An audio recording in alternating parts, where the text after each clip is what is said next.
If you need a big bomber size or pyramid size chironomid, this one's for you. That's a big brown. All right, so this is more of a style of chironomid. You'll see this from a lot of our Canadian north of the border friends like Phil Rowley.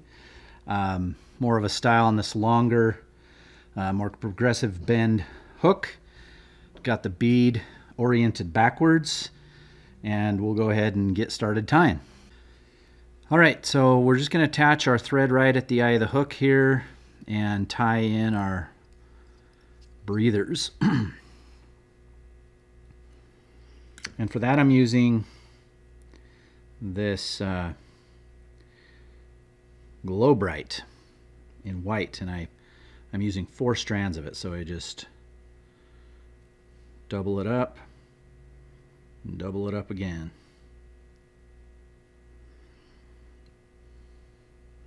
And on this size it's actually going to be a little bigger, so I'm going to double it up again.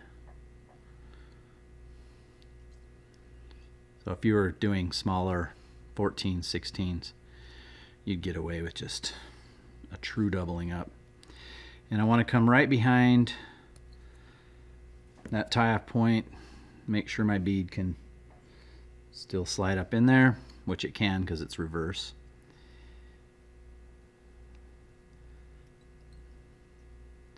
And pull this in and just do a whip finish.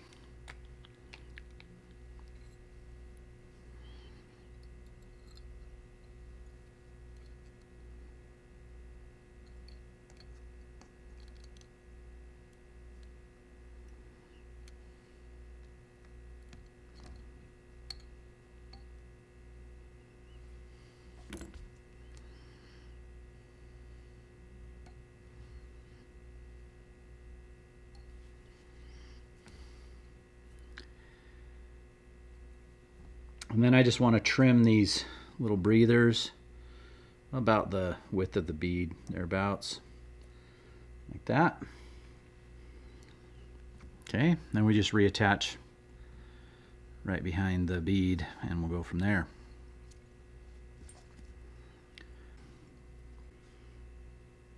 So in order to get a tapered body, I'm going to tie in the 2 main body materials behind the bead here, and they'll run the length of the body. My ASB material, I won't do that. So I'll just go right up behind the bead with that wire, and then I'll create a little bit of a taper anyway, so that's why I'll start right at about the 3/4 point and then work my way down here. We don't need to do touching turns quite yet because we're going to have a body material over the top of all that. So I'm essentially going to wrap that material, the ASB material, then my wire, and then the tinsel. So we want to work back to that point.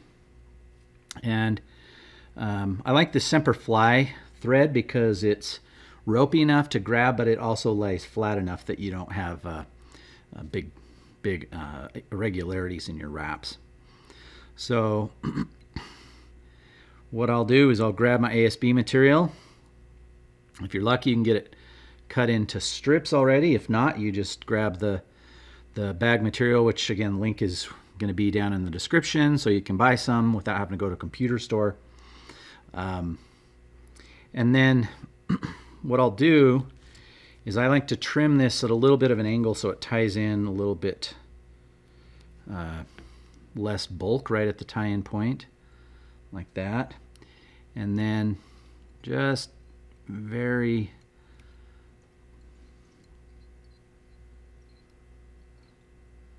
going to do tidy wraps all the way up, just covering any spots that we didn't get before.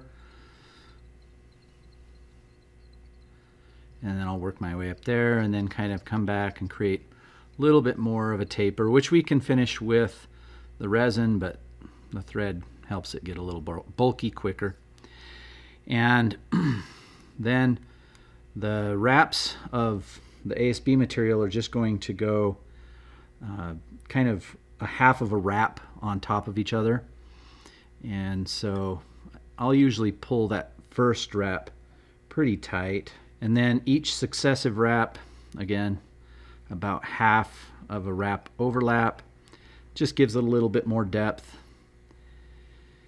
And if I were not lazy, I could lock in my thread, but we're just going to do it the lazy way. And I'm going to tie this in right up until just before the bead and lock it in with a couple thread wraps behind and in front, like that. And you can see that's got some segmentation and sheen, but we're going to finish that up with a little bit of wire and tinsel as well. And that stuff comes off pretty quick.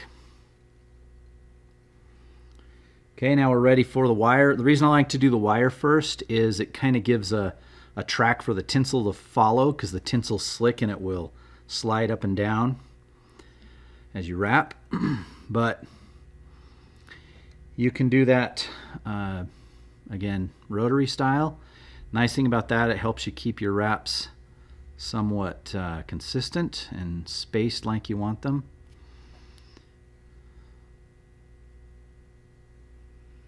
Now, one little cheat here on my wire before I forget is I got these Stomfo hackle pliers, but they work great for wire because they'll clip that in there and it holds tight, and it won't ruin my good C&F ones that are, I don't think they're very wire friendly. But just keep that consistent, the spacing as good as you can, and if you need to, come back, undo a wrap, and keep it going. So that looks about like I want it. And again, right up till just before the bead is where I want this to end, because we're going to build up our thorax with resin anyways. And then you can helicopter that wire off.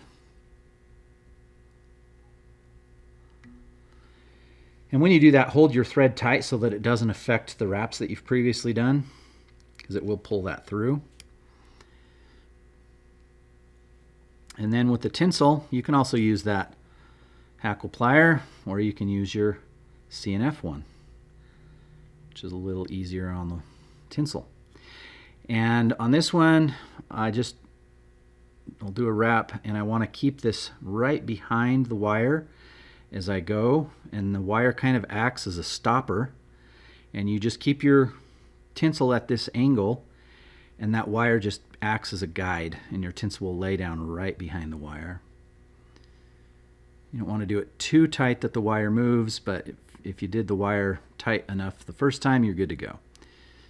And undo some of my lazy wraps right up to where we tied off on the wire. Bingo.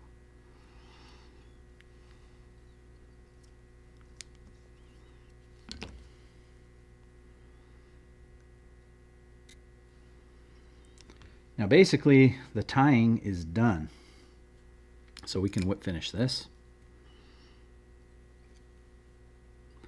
Now if you wanted to, super easy version of this is just throw in some orange or UV shrimp pink dub, ice dub, or orange or UV shrimp pink ice dub, and or you do the epoxy first on the body, and then you could do the ice dub if you don't want to do this super fancy pretty resin wing pads or wing buds.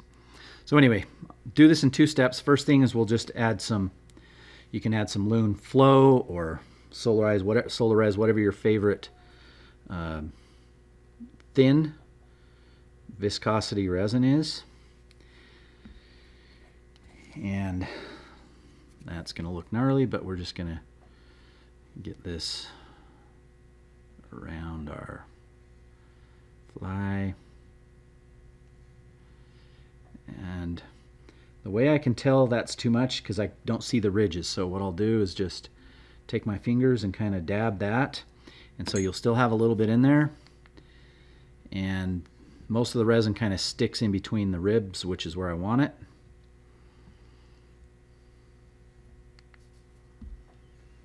So that's the resin body. All right, now you grab your favorite colored resin. This one happens to be Gulf, but you could use the Loon. You could use whatever colored version you have. We'll give you a list in the link below for several of them. But the way I'll do this is you grab a bodkin, or if you have any retired dentists that stop by and give you old dentist tools, these work great. Either way, so I'm going to take and squeeze out a little dollop of this orange, and we'll do this twice. So got a little bit there. Throw this on its side, and then we want to do a little dab on the side and then work our way down. Make sure I can see it.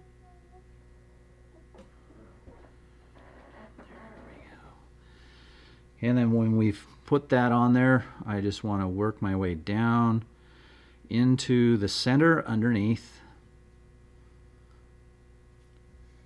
Kind of like that. And that just pulls that where those wing buds would normally go. And that shape actually looks pretty decent, so I'll tag that one. And then we'll just repeat on the other side. Again, just on the side, and then you pull down towards the middle on the bottom.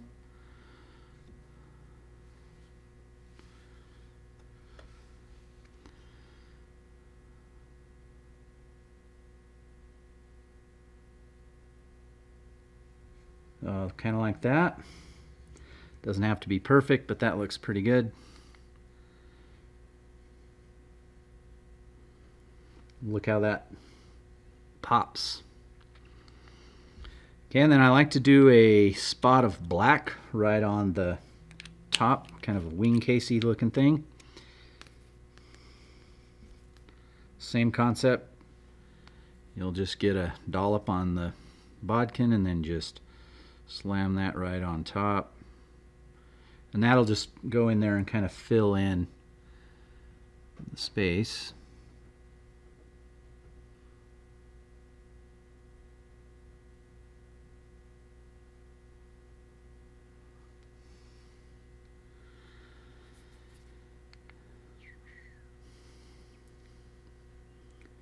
All right, you get that zapped. Then if you want, as a last step, you can do an extra little thin coating. You could use, again, a UV resin, or you could even use Sally Hansen's or any sort of lacquer. And this, I just like to tie them all together and give it a tack-free finish.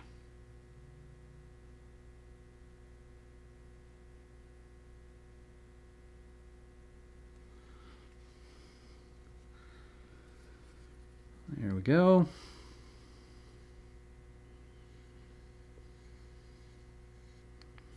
So there we go. Kind of a cheating way to do wing buds, but it works pretty good. It's a durable fly. You can tie a lot of them. It's not too difficult to tie as long as you can wrap stuff around the hook. Again, link in the description below for all the materials, material list, or go to flyfishfood.com.